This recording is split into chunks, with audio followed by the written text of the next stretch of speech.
Hello. രാഷ്ട്രീയപരമായി പലർക്കും നടനും രാഷ്ട്രീയ നേതാവുമായ കൃഷ്ണകുമാറിനോട് വിയോജിപ്പുണ്ടെങ്കിലും ഒരച്ഛൻ എന്ന നിലയിലും വ്യക്തി എന്ന നിലയിലുമൊക്കെ തൻ്റെ നിലപാടുകളിലൂടെ പ്രേക്ഷകരുടെ മനം കവരുന്ന വ്യക്തിത്വമാണ് കൃഷ്ണകുമാറിൻ്റേത്. മറ്റുള്ളവരെ സ്നേഹിക്കുക വഴി നമുക്ക് എപ്പോഴും ഹാപ്പി ആയിട്ടിരിക്കാൻ കഴിയുമെന്ന് അദ്ദേഹം പറയുന്നു.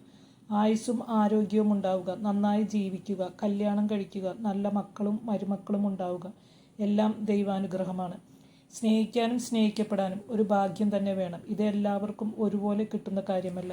വെറൈറ്റി മീഡിയയ്ക്ക് നൽകിയ അഭിമുഖത്തിൽ അദ്ദേഹം തൻ്റെ കുടുംബത്തെക്കുറിച്ചും മക്കളെക്കുറിച്ചും വാചാലനായി. തൻ്റെ ഓരോ പെൺമക്കളുടെയും പ്രത്യേകതകളെക്കുറിച്ച് പറഞ്ഞ അദ്ദേഹം അഹാനയാണ് കൂടുതൽ ഉത്തരവാദിത്തബോധവും കാര്യങ്ങൾ ഏറ്റെടുത്ത് ചെയ്യാൻ പ്രാപ്തയുമെന്ന് പറഞ്ഞു. ഇപ്പോൾ അഹാന കല്യാണം കഴിക്കാൻ താല്പര്യപ്പെടുകയാണ്. നിമിഷ് രവി നല്ല പയ്യനാണെന്നും അവർ തമ്മിൽ ചെറുപ്പം മുതൽ ഫ്രണ്ട്സാണെന്നും അദ്ദേഹം പറഞ്ഞു.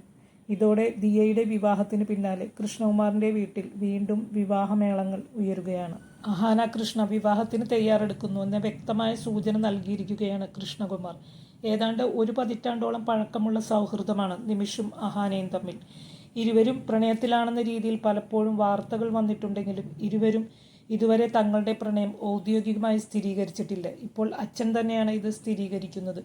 നിമിഷിൻ്റെ അച്ഛനുമായി 33 വർഷത്തെ ബന്ധം തനിക്കുണ്ട്. പണ്ട് സിനിമയിൽ പണം നഷ്ടപ്പെട്ട ഒരു നിർമ്മാതാവായിരുന്നു രവിയെന്നും ആ കഷ്ടപ്പാടുകൾക്ക് ദൈവം നൽകിയ പ്രതിഫലമാണ് ഇന്ന് നിമിഷിലൂടെ ലഭിക്കുന്ന വിജയമെന്നും കൃഷ്ണകുമാർ പറഞ്ഞു. നിമിഷ് വളരെ വിനയമുള്ള ലളിതമായ സ്വഭാവത്തിന് ഉടമയാണെന്നും അദ്ദേഹം പറഞ്ഞു.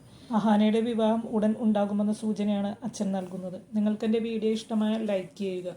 ഇതുപോലുള്ള സിനിമാ വാർത്തകൾക്കും ഫിലിം റിവ്യൂസിനുമായി എൻ്റെ ചാനൽ സബ്സ്ക്രൈബ് ചെയ്യുക. എൻ്റെ വീഡിയോ കണ്ടതിൽ ഒരുപാട് സന്തോഷം. ഇനിയും നല്ലൊരു വീഡിയോയുമായിട്ട് വരാം. അതുവരെ ബൈ.